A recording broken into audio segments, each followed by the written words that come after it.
मेरे प्यारे आका सल्लल्लाहु ताला अलैहि वसल्लम के प्यारे दीवानों, मुझसे पेशतर बंगला ज़बान के अंदर शहजादे खलीफे हुजूर ताजुश्शरिया से आप ईमान अफरोज और मुदल्लल गुफ्तगू समाअत फरमा रहे थे। अल्लाह रब्बुल इज़्ज़त जल्ल जलालुहु उलमाए अहले सुन्नत व मशाइख अहले सुन्नत के इल्म, अमल और उम्र में बरकतें अता फरमाए। थोड़ी देर आपकी तवज्जो चाहूंगा और आपको क्या पसंद है ये सुनाने की बजाय आपकी क्या जरूरत है ये बताने की कोशिश करूंगा। मैं देख रहा हूं इस वक्त बंगाल हो, बिहार हो, यूपी हो, राजस्थान हो, नौजवान महफिलें सजाते हैं, लाखों रुपए खर्च करते हैं और मर्द व ख़वातीन एक बड़ी तादाद के अंदर हाजिर आते हैं और जलसे से वापस होने के बाद अगर हम इस जलसे के रिजल्ट की तरफ तवज्जो देते हैं तो बहुत कम पॉजिटिव रिजल्ट हमें समझ में आता है। आने वाला जैसा कोरा होता है, जाने के बाद भी वैसा ही कोरा नजर आता है।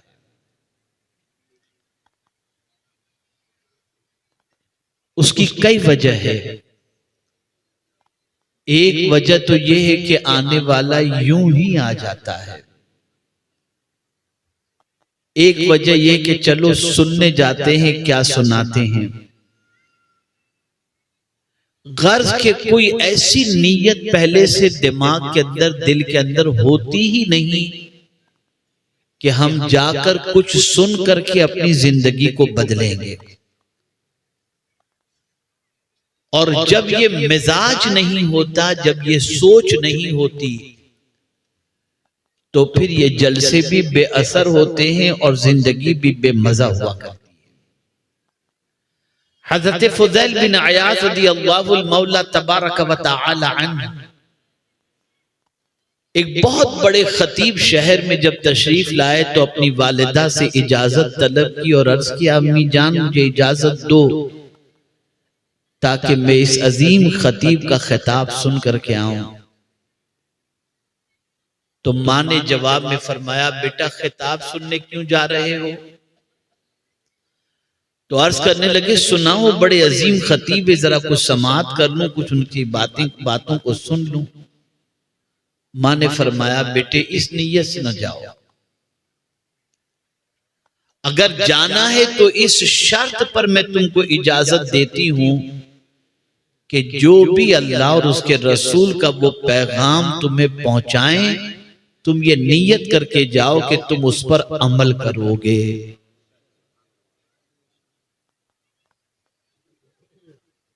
आप थोड़ी सोच बदलें, थोड़ी फिक्र बदलें। टाट पर घंटों, घास पर घंटों बैठे हैं और उसके बाद अगर फज्र की नमाज भी नहीं हो रही है, जोहर की नमाज का जज्बा भी पैदा नहीं हो रहा, गंदी पिक्चरों से तौबा का जज्बा भी पैदा नहीं हो रहा, बदकिरदारी से तौबा का जज्बा भी पैदा नहीं हो रहा, बुराइयों से नफरत भी पैदा नहीं हो रही और पक्का सच्चा मुसलमान बनने का जज्बा नहीं होता, तो फिर आप आए क्यों? क्या मेला ठेला लगा है इसके लिए आए? और साथ ही साथ ये भी अर्ज करना चाहूंगा, जरा अपनी जिंदगी में इस्लाम तलाश करो। खाली फॉर्म भरते वक्त रिलीजन लिखा जाता है तो आगे मुस्लिम लिख करके काम नहीं चलेगा। मुसलमान बनो भी, इस्लाम को प्रैक्टिस में लाओ और फिर तुम्हारी जिंदगी की बहारें तुम देखो कि जब तुम कुरान को फॉलो करोगे, रसूल आजम सल्लल्लाहु अलैहि वसल्लम के इरशादात पर अमल करोगे और जब तुम्हारी जिंदगी में इस्लाम अच्छी तरीके से दाखिल हो जाएगा, खुदा की कसम जहां से गुजरोगे अल्लाह ताला तुम पर रहमतों को नाजिल फरमाएगा।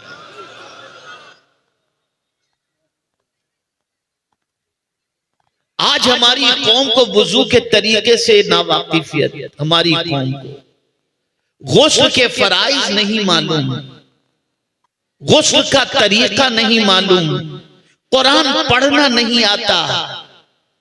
आप जरा सोचो, जो कौम अल्लाह अज़्ज़ा व जल्ल और उसके रसूल सल्लल्लाहु अलैहि वसल्लम पर ईमान रखती हो, अगर उसी कौम को अल्लाह की किताब पढ़ना ना आता हो तो इससे बड़ा मातम और क्या किस पर किया जा सकता है।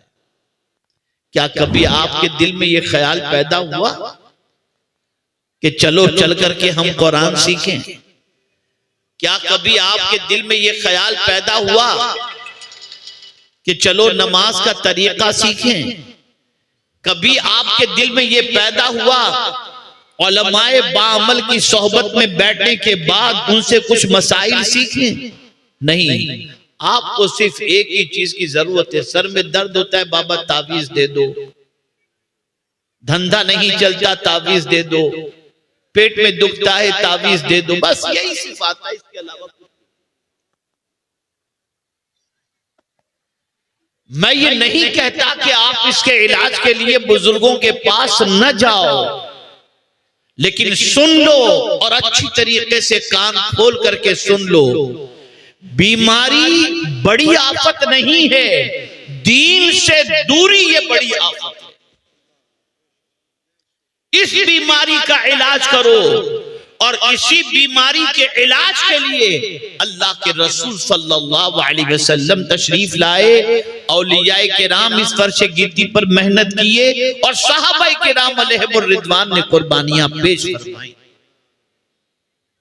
अब आइए, क्योंकि बच्चों की दस्तार भी हिफ्ज़ व क़िरात की है, मैं थोड़ा सा कुरान शरीफ के बारे में आपको बता दूं।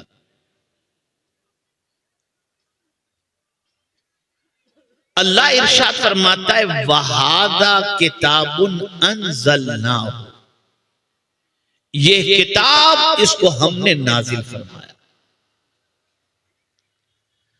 पता चला ये किताब किसी इंसान की लिखी हुई किताब नहीं है, ये अल्लाह की किताब है और इसका नाजिल करने वाला भी अल्लाह है। अब अल्लाह ही से पूछे, मौला ये किताब है कैसी? जरा इसकी कुछ शान भी बयान कर दे। तो खुद किताब वाला फरमाता है, मुबारकुन, ये बरकत वाली किताब, ये कुरान बरकत वाली किताब है। अब बरकत के एतबार से देखा जाए तो मुसलमान इतना तो जरूर समझता है कि घर में कुरान रहेगा तो घर में बरकत होगी, दुकान में कुरान रहेगा तो दुकान में बरकत होगी। लेकिन मैं थोड़ा सा और आगे बढ़ करके अर्ज कर दूं कि बरकत का दायरा इतना महदूद नहीं है। ये किताब जहां जहां होगी वहां वहां बरकत होगी। अगर इस किताब को तुमने सीने के अंदर जगह दे दी तो कब्र में भी जाओगे तो इस किताब की वजह से अल्लाह तुम्हारी कब्र को भी कुशादा फरमा देगा। बहुत बरकत वाली किताब है, इतनी बरकत वाली किताब है कि मेरे प्यारे आका सल्लल्लाहु अलैहि वसल्लम के प्यारे दीवानों, एक हर्फ पर अल्लाह 10 नेकियां अता फरमाता है। ये इतनी बरकत वाली किताब है। अब मैं आपसे एक सवाल पूछता हूं, जिनको कुरान पढ़ना आता है उनसे एक सवाल पूछता हूं, जिनको पढ़ना आता है, गौर से सुनिएगा। रोजाना आप कितनी देर मोबाइल अपना ऑन करते हैं, कितना मोबाइल देखते हैं? तो मैं समझता हूं सिर्फ सोते वक्त मोबाइल नहीं देखते, बाकी पूरा दिन मोबाइल देखते रहते हैं। गलत तो नहीं कह रहा भैया, आप जवाब दे, मैं समझू मेरी बात समझ रहे हैं। पूरा दिन मोबाइल देखते हैं, पूरा दिन मैसेज चेक करते रहते हैं, और ये भी उसमें आ जाता है कि लास्ट आपने कब मोबाइल देखा था वो टाइम भी आ जाता है। अब मुसलमानों में तुमसे एक सवाल पूछता हूं, मोबाइल रोज देखते हो, जरा ये भी सोचो कि तुमने कुरान लास्ट कब देखा था?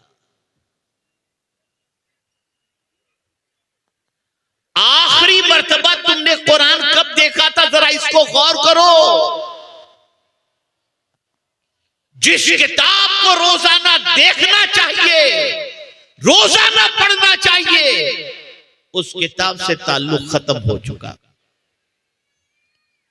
एक दौर था कि किताब सुनने के लिए लोग जाया करते थे, किताब दिल जमाई से सुना करते थे और सुनने में इतना गुम हो जाते थे कि किसी चीज का ख्याल नहीं रहता था। आज की औरतें, बच्चा रो रहा है, सीरियल में इतनी बिजी होती हैं कि कितना टाइम सीरियल में गुजर गया, बच्चा रोते रोते सो गया, उन्हें खबर भी नहीं। लेकिन आइए मैं उम्मुल मुमिनीन हजरत आयशा सिद्दीका रदी अल्लाह तआला अन्हा का एक वाकया बताऊं। हर हफ्ते हुजूर सल्लल्लाहु अलैहि वसल्लम से इजाजत लेकर उम्मुल मुमिनीन हजरत आयशा सिद्दीका रदी अल्लाह तआला अन्हा अपने माँ बाप से मिलने जाती, मैके जाती थी, रोज जाती थी, हर हफ्ते जाती थी, वक्त पर जाती थी, वक्त पर आ जाती। एक बार तशरीफ ले गई तो आने में काफी ताखीर हो गई। सरकार बेचैन थे कि अभी तक हुमैरा क्यों नहीं आई, हजरत आयशा सिद्दीका क्यों नहीं आई। जब बहुत देर के बाद वो आई तो मेरे आका सल्लल्लाहु अलैहि वसल्लम ने फरमाया, हुमैरा क्या बात है कि आज तुम्हें बहुत ताखीर हो गई। तो अर्ज करती हैं, सरकार मैं घर से निकली थी बिल्कुल टाइम पर, जैसा हमेशा निकलती थी, लेकिन जब हुजूर आपके दौलत कदे की तरफ, अपने घर की तरफ में आ रही थी तो मस्जिद नबवी शरीफ से कुरान की तिलावत की आवाज आई और पढ़ने वाला कुरान इस दर्द और सोच के साथ पढ़ रहा था कि मेरे पैर वहीं जम गए,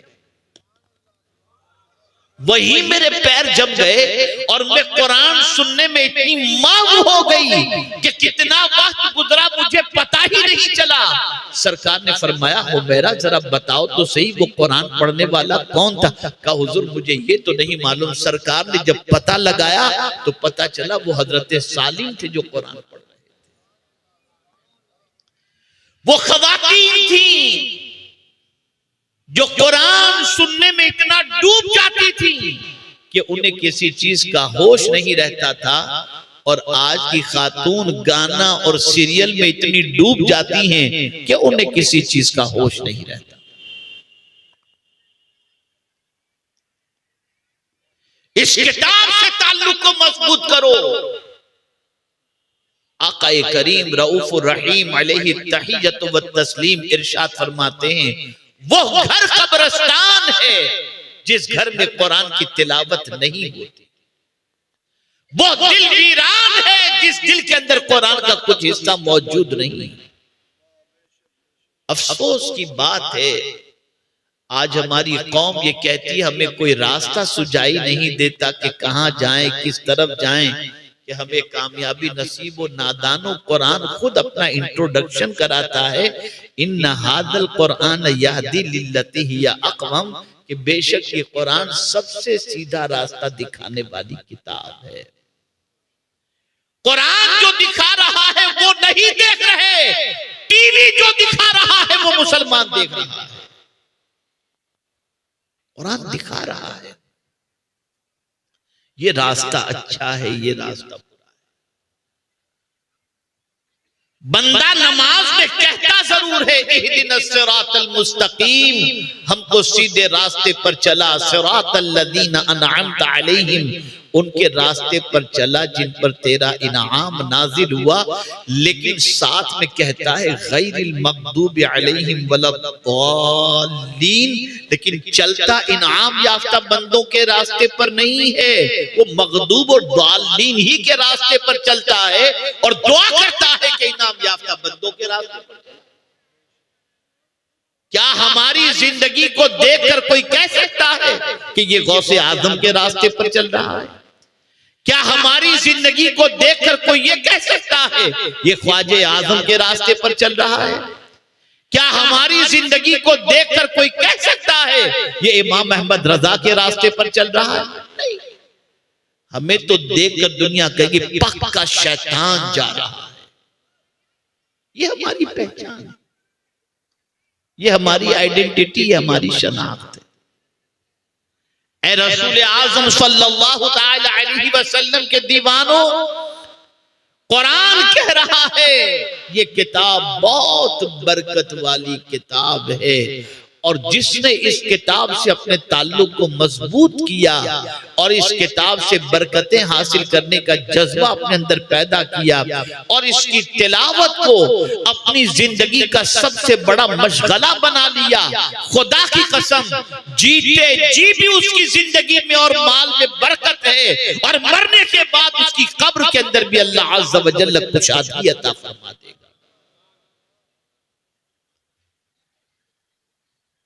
और फिर कुरान ने कहा कि ये किताब सिर्फ बरकत हासिल करने के लिए नहीं है, वहादा किताबुन अंज़लनाहु मुबारकुन, ये सिर्फ बरकत हासिल करने वाली किताब है।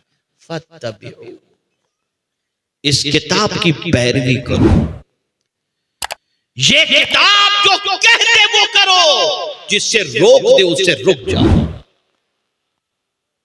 अगर ये किताब कह रही है कुल लिल मुमिनीन यग़ुद्दू मिन अबसारिहिम व यहफ़ज़ू फ़ुरूजहुम, तुम कह दो मोमिनों से कि अपनी निगाहें नीची रखें और शर्मगाहों की हिफाजत करें, तो अब मोमिन की जिम्मेदारी बन जाती है कि वो अपनी निगाहों को नीची रखे। लेकिन आज अगर देखा जाए निगाहें आवारा हो गई। मौला अली करमल्लाहु ताला वजहुल करीम से किसी ने सवाल पूछा कि हुजूर मैं जमाने से नमाज पढ़ रहा हूं लेकिन नमाज में लज्जत नहीं मिलती, नमाज में कैफ नहीं मिलता, नमाज में सुरूर नहीं मिलता। तो मौला अली करमल्लाहु ताला वजहुल करीम ने फरमाया उस बंदे को अल्लाह नमाज में लज्जत नहीं देता जिसकी आंखें गंदी हो चुकी, आंखें गंदी हो चुकी। दुनिया तुम्हारी आंखों को गंदी करने के लिए बुराइयों का सैलाब यूट्यूब पर और गुनाहों के लिए सोशल मीडिया पर डाल दिया ताकि कभी तुम्हारी इबादत बाज़ौक़ वाली न हो और कभी तुम्हारी जिंदगी जो है बेदाग न गुजरे, तुम्हारी निगाहें भी गुनाह आलूद हो जाएं। आज हम हमारे बच्चों को देखते हैं पूरी पूरी रात गंदगी के अंदर डूबे हुए हैं, मोबाइल लेकर पड़े हुए हैं, पता नहीं क्या क्या देखते हैं और क्या क्या करते हैं, अल्लाह बेहतर जाने। ये आंख इन गंदगियों के लिए नहीं है। पूछो हुजूर मुफ्ती आज़म हिंद अलैहि रहमतुल्लाह व रिज़वान से क्यों दी है अल्लाह ने ये आंखें, तो कहते हैं कुछ ऐसा कर दे मेरे किरदगार आंखों में, हमेशा नक्श रहे रुए यार आंखों में, उन्हें न देखा तो किस काम की है ये आंखें, उन्हें न देखा तो किस काम की है ये आंखें कि देखने की है सारी बहार आंखों में। अगर हुजूर को नहीं देखा तो ये आंखें किस काम की हैं? कभी हमारे दिल में जज्बा पैदा हुआ कि हम बावजूद रात को दुरूद शरीफ की कसरत करते करते और दुरूद शरीफ को कसरत से पढ़ते पढ़ते इस नीयत से सो जाएं कि जिस पर दुरूद पढ़ रहे हैं वो हमें अपने दीदार से माला माल कर दे? कभी ये जज्बा पैदा नहीं, कभी ये ख्याल पैदा नहीं। और दावा किया हम गुलामे रसूल हैं, दावा किया हम आशिक़े रसूल हैं।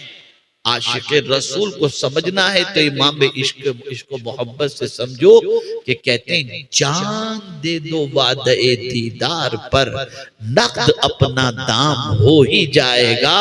इतना इश्क रिसालत में डूबे हुए थे कि कहते हैं कि कब्र में तो हुजूर की ज़ियारत होनी ही होनी है, जान दे दो वादे दीदार पर, नक़द अपना दाम हो ही जाएगा। ये उधार वाला सौदा नहीं है। अगर जान हुजूर की मोहब्बत में दे दिए तो कब्र में मुस्तफा का जलवा तुम्हें दिखाया जाएगा। ऐ नौजवानों जरा अपने आप को संभालो। अब तो हाल ये हो गया कि हमारे जवान 20 साल 18 साल के होते होते इतने कंगाल और खाली हो जाते हैं और जिस्मानी एतबार से इतने खराब हो जाते हैं कि उनकी जिंदगी के अंदर सिवाय बेचैनी और बेकरारी के कुछ होता ही नहीं। क्यों? गंदगी देख देख कर, यूट्यूब पर बदकारी देख देख कर। ये न समझना कि आंख से जो कुछ देखो तुम्हारी मर्जी के मुताबिक चल जाएगा, कान से जो कुछ सुनना चाहो सुन लो चल जाएगा, नहीं। इन्ना सम्अ वल बसर वल फुआद कुल्लु उलाइका काना अन्हु मसऊला। कान के बारे में, आंख के बारे में, दिल के बारे में अल्लाह पूछेगा कि मेरे बंदे मैंने ये नेमतें तुझे दी थी, बता इन नेमतों का तूने क्या किया। पूछेगा अल्लाह पूछेगा मेरा परवरदिगार। मुझे यहां पर एक वाकया याद आ रहा है और उसी वाकये पर मैं अपनी गुफ्तगू को खत्म करने की कोशिश करूंगा। क्या तड़प थी और क्या अल्लाह वाले थे। एक बुजुर्ग थे जिनको अल्लाह ने यह कमाल अता फरमाया था कि जिसको चाहते हुजूर का दीदार करा देते थे। बोले ये कामिल थे, जिसको चाहते थे हुजूर का दीदार करा देते थे। शादी को जमाना उनके गुजर चुका था, लेकिन उनकी बीवी को हुजूर का दीदार नसीब नहीं हुआ था। तो कमोबेश 60 साल की बीवी होगी उनकी। एक दिन अपने शौहर से कहती है कि आप सबको हुजूर का दीदार कराते हैं, मुझे अभी तक हुजूर का दीदार नसीब नहीं हुआ, मुझे भी करा दीजिए। क्या ज़ौक़ था, क्या शौक था। अल्लाह अकबर। काश ख़वातीन इस्लाम के दिल में यह जज्बा पैदा हो कि हुजूर के दीदार के लिए वो बेचैन है। यहाँ तो हीरो की तस्वीर मोबाइल की स्क्रीन पर रखती हैं, सुबह उठ के उसे देखती हैं और शाम को उसे देखती हैं, रात को उसे देखती हैं। लानत हो ऐसी जिंदगी पर उन आवाराओं को देखने के ऊपर। लेकिन उस खातून ने कहा, बुजुर्ग ने फरमाया एक काम करो, तुम मेरी शरीक हयात हो, शादी की रात को जो कपड़े तुमने पहने थे ना, वही कपड़े पहनकर बन सवर कर तुम कमरे में पहुंच जाओ। हुजूर के दीदार की लालच के अंदर बन संवर कर वो कमरे में जाकर के बैठ गई। वो बुजुर्ग अपने बड़े साले को बुलाते हैं, अपनी बीवी के बड़े भाई को, और फरमाते हैं जरा जाकर के देखो तुम्हारी बहन इस उम्र के अंदर कैसी बन संवर कर बैठी, जरा जाके देखो उसको जरा भी अक्ल है कि नहीं। अब बड़े भाई साहब जब पहुंचे और बहन को इस हाल में देखा, जलाल में आ गई, क्या तुम तमाशा मचा रखा है ये वो। इतना डांटा बड़े भाई ने अपनी बहन को कि वो रोने लगी। रोते रोते आंख लग गई। सरकार का दीदार नसीब हो गया, हुजूर का दीदार नसीब हो गया। सुबह हुई तो अपने शौहर से उन्होंने कहा, आपको हुजूर का दीदार कराना था, सीधे सीधे करा देते। पहले अच्छे कपड़े पहनवाए, फिर भाई से डांट पिलवाई और हुजूर का दीदार हो गया।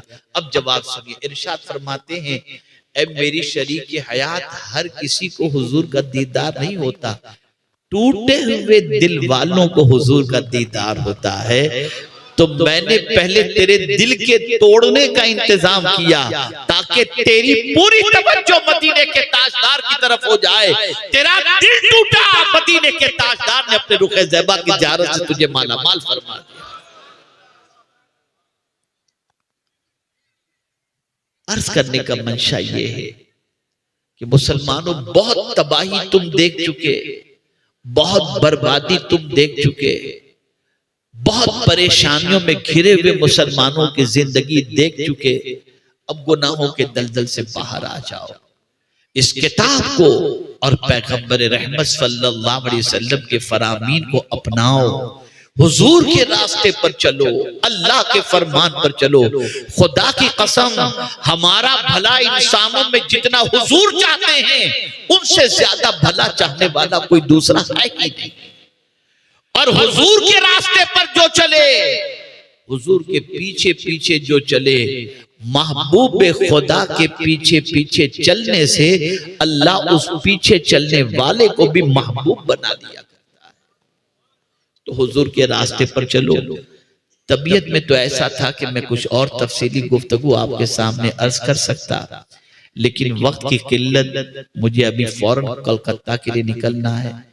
और बस एक अल्लाह को जो मंजूर था उसकी हिकमत थी, और उसकी हिकमत की वजह से हम 5:30 बजे बागडोगरा पहुंचने की बजाय हम 10 बजे के करीब बागडोगरा पहुंचे। इसलिए कि बागडोगरा के जो है वो फ्लाइट जहां लैंड होता है तो वहां पर लाइट चली गई थी, तो 5 राउंड ऊपर ही फ्लाइट घूमता रहा। और उसके बाद जब इसको यहाँ पर लैंडिंग के लिए परमिशन नहीं मिली तो फिर गुवाहाटी फ्लाइट उतरा। फिर गुवाहाटी वहां पर आधा पौना घंटा 1 घंटा फ्लाइट रुका रहा। फिर यहाँ से जब सिग्नल मिला तो फिर गुवाहाटी से फ्लाइट यहाँ पहुंची, और 10:10 को हम कमोबेश वहां से बागडोगरा से निकले और सीधे यहीं आए हैं। रास्ते में कहीं नहीं रुके, डायरेक्ट यहीं आए। और अब यहाँ से भी इंशाअल्लाह अज़ीम डायरेक्ट कलकत्ता के लिए निकलना, इसलिए कि कल बहुत अहम मीटिंग हमारी बॉम्बे के अंदर है। इसलिए मैं बहुत माजरत चाहता हूँ, बहुत माजरत चाहता हूँ कि मैं बहुत कुछ आपकी समाअतों के हवाले नहीं कर सका। बस आपके दिल में अगर गुनाह से बचने का जज्बा है तो मैं एक अमल बता देता हूँ, और वो ये है कि आक़ाए करीम सल्लल्लाहु अलैहि वसल्लम ने इरशाद फरमाया, जो शख्स सुबह को 10 मरतबा सूरे इखलास पढ़े, अल्लाह रब्बुल इज्जत जल्ल जलालुहु शैतान की शरारतों से उसकी हिफाजत फरमाता है। आप रोजाना सुबह 10 मरतबा सूरे इखलास पढ़ लिया करें, और याद रखें गुनाह में लज्जत तो है, इज्जत नहीं। इसलिए गुनाह से बचो, नेकी करो, अल्लाह और उसके रसूल जल्ल जलालुहु सल्लल्लाहु अलैहि वसल्लम के फरामीन पर अमल करो। और नमाज एक वक्त की भी जानबूझ करके कज़ा न करो, कि मेरे आका सल्लल्लाहु अलैहि वसल्लम ने इरशाद फरमाया, जिसने जानबूझ करके एक वक्त की नमाज कज़ा की, उसका नाम जहन्नम के दरवाजे पर लिख दिया जाता है। ए खुदा के बंदो, नमाज की पाबंदी करो, अपने अहलो अयाल को नमाज का पाबंद बनाओ, और अपनी आंखों की हिफाजत करो। मुझे याद आ गया हजरत बायजीद बुस्तामी अलैहि रहमा का एक वाकया, कि उनकी बारगाह में एक नौजवान हाजिर हुआ और अर्ज करता है, हुजूर तकरीबन गुनाहों से